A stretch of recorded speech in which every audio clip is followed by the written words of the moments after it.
विधायक को जाता ही क्या है कि भाई मैं पीड़ित परिवार के साथ हूँ। इतनी बात तो एक विधायक कह ही सकता है। अगर इतनी भी नहीं कह सकता तो फिर वोट मांगने क्या तैयार करो। ये तो सरासर एक ऐसा माहौल बना दिया, आगे इन लोगों की तो सुननी ही नहीं है।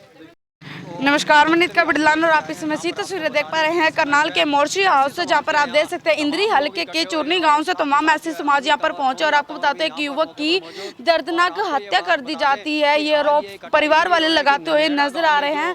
और आपको पूरी जानकारी दे दूं तो 25 तारीख को वो युवक अपने घर से निकलता है, 12 बजे तक अपनी माँ से बात भी होती है उसकी, पर 26 तारीख को पुलिस वाले का फोन आता है। गाड़ियों में एक डेड बॉडी मिली है, आप आकर उसकी पहचान कर लीजिए। जब उसकी पहचान करी जाती है तो रॉबिन के रूप में उसकी पहचान होती है। अमित तंवर हमारे साथ जुड़ने जा रहे हैं, इनसे जानकारी लेंगे कि क्या कुछ ये पूरा मामला है, क्या कुछ ये कहना चाहेंगे। ये चूरनी गांव की घटना है, इंद्री हल्के की।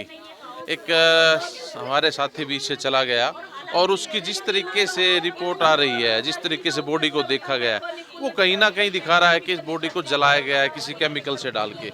और डीएसपी के द्वारा और डॉक्टरों के द्वारा ये कहना कि इस पे किसी भी प्रकार का कोई निशान नहीं है, वरना बर्निंग के निशान है, तो मतलब कहीं ना कहीं अपने आप में सवाल खड़ा करता है कि कहीं ना कहीं डॉक्टर प्रशासन इस मामले को दबाना चाहते हैं। आप यहाँ देख सकते हैं कि यहाँ पर जो है इस समय पुलिस प्रशासन की मुर्दाबाद और जो एमएलए है उसके भी जो है मुर्दाबाद के नारे लगाते हुए यहाँ पर आक्रोशित लोग जो है यहाँ पर नारे लगाते हुए आपको नजर आ रहे हैं। और ये देखें पूरे आक्रोश के अंदर एससी समाज के लोग जो है पूरे आक्रोश में है, ये एससी समाज के लोग यहाँ पर और पूरी तरह से जो है यहाँ देख सकते हैं कि क्या कुछ यहाँ पर आक्रोश है इनका। फिर से हम जो है अमित तंवर जी के पास चलते हैं, क्या कुछ कहना चाहेंगे वे। देखिए, परिवारजनों का ये कहना है कि इंद्री के जो विधायक हैं राम कुमार कश्यप जी, वो कहीं ना कहीं इस मामले के अंदर शामिल हैं, वो अप्रोच लगा रहे हैं। अगर परिवार का सब सही है तो आएंगे नींद से मिलने के लिए। कल करनाल के जगमोहन आनंद भी तो एक पीड़ित परिवार से मिलने के लिए गए थे।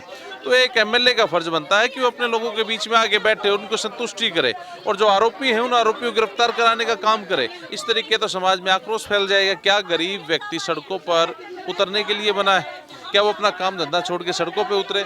ये कहीं ना कहीं प्रशासन को, सरकार को तय करना पड़ेगा कि वो देश में, प्रदेश में अमन चाहते हैं या टकराव की स्थिति पैदा करके आम व्यक्ति को मरवाने का कार्य करते हैं। अमित जी, एक और बात बताएं कि अभी तक जो है ये करनाल के जो विधायक हैं उनके घर नहीं पहुंचे सांत्वना देने के लिए। करनाल के विधायक का तो ये उनके एरिया का मामला नहीं है।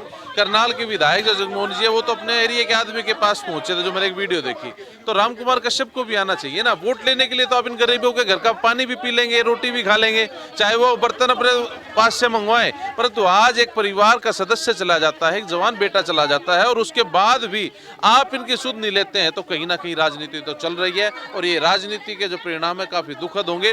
गरीबियों को जिस तरीके से आज सताया जा रहा है वो निंदनीय है। हरियाणा सरकार को इसमें संज्ञान लेना चाहिए, नहीं तो देश प्रदेश के हालात जिस तरीके से बिगड़ रहे हैं वो मैं कहीं ना कहीं सरकार को जिम्मेदार। तो अमित जी, जो युवक के साथ ये हादसा हुआ है उनके परिवार के जन भी आए हुए, उनके परिवार की, उनके परिवारजन भी आए हुए, सारे परिवारजन आए हुए, रिश्तेदार हुए, समाज के लोग आए हुए और भी बहुत लोग पहुंचने लग रहे हैं दूर दराज से।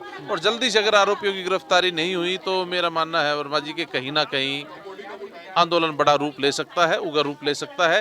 तो मौजूदा सरकार को और सीएम साहब तो आज करनाल में हैं, उनको परिवार से मिलना चाहिए और पुलिस को ठोस निर्देश और बोर्ड को निर्देश देने चाहिए कि भाई तुरंत कार्रवाई हो, विद इन 4 आवर्स के अंदर काम होना चाहिए। ये इंद्री विधानसभा के गांव चूरनी का मामला है। तो इस समय आपने यहाँ देखा कि चूरनी गांव का जो ये मामला है शायद 25 तारीख को ये हुआ था हादसा, बहुत ही दुखद हादसा। और इस समय हमारे साथ जो है सोनिया तंवर यहाँ पर जुड़ने जा रही है, उनसे भी जानकारी लेने का प्रयास करेंगे कि वह इस बारे में क्या कुछ कहना चाहेंगे।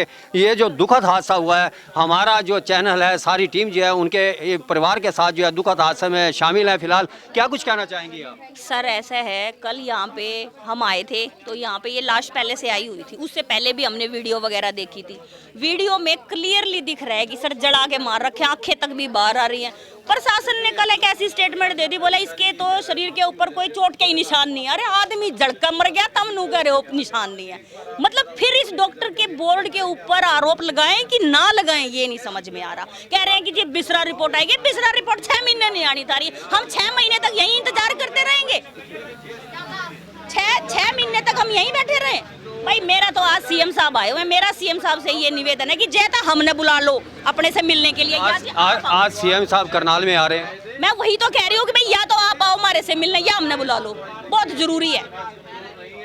हमें भी वही आश्वासन चाहिए, हमें भी वही आश्वासन चाहिए जो कल जगमोहन आनंद जी दे रहे थे ना कि परिवार के साथ है, हमें भी वही आश्वासन चाहिए। आओ जरा।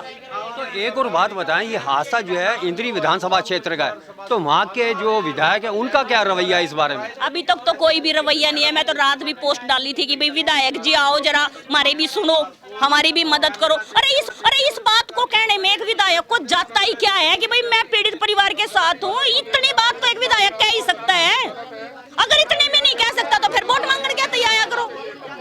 ये तो सरासर एक ऐसा माहौल बना दिया, आगे इन लोगों की तो सुननी ही नहीं है। आप बीइंग ए ह्यूमैनिटी ग्राउंड पर आप क्या कहना चाहेंगे? उस बच्चे के साथ क्या कुछ हो सकता है प्रथम दृष्टया?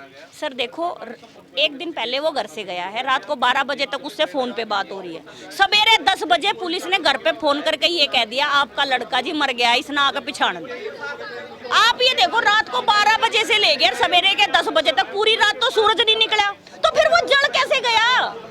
वो यूँ कह रहे हैं कि तू मिट्टी गर्म थी उससे जल गया, कोई तरीका है थोड़ी है।